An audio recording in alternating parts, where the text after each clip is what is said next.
Moving on to more local news, a complaint was lodged on Wednesday with the Public Utilities Commission, the CID and the Human Rights Commission of Sri Lanka regarding the alleged fraudulent and corrupt allocation of power rights to foreign companies by the Ministry of Power and Energy and its affiliated agencies.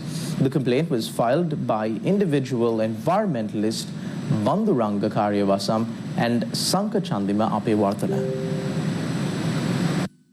A statement released by the complainants noted under the authorization of the Cabinet, Adhani Green Energy Limited has been granted 1,000 hectares of land in the Punareen Mana region for the implementation of a 500 megawatt renewable energy project. Consequently, the involved entity will gain control over the northern province, known for being the region with the highest wind power production in Sri Lanka. Citing news reports, the complainants say Sri Lanka Board of Investment is actively engaged in appointing committees and granting permissions to Adani for the execution of a 1,000 megawatt renewable energy project in Mana. Complainants also say the Petroleum Development Authority has entered into a contract with the Green Stat Hydrogen India Private Limited to undertake a comprehensive feasibility study on hydrogen production within Sri Lanka. These initiatives were carried out in February to March of the previous year under the awareness of the then Minister, Udaya Gammanpila. However, the current Energy Minister has not yet validated the agreement. Additionally, Cabinet approval for Adani Green Energy Limited was also granted during the same period. The complainants pointed out the Ministry of Energy is diligently undertaking the task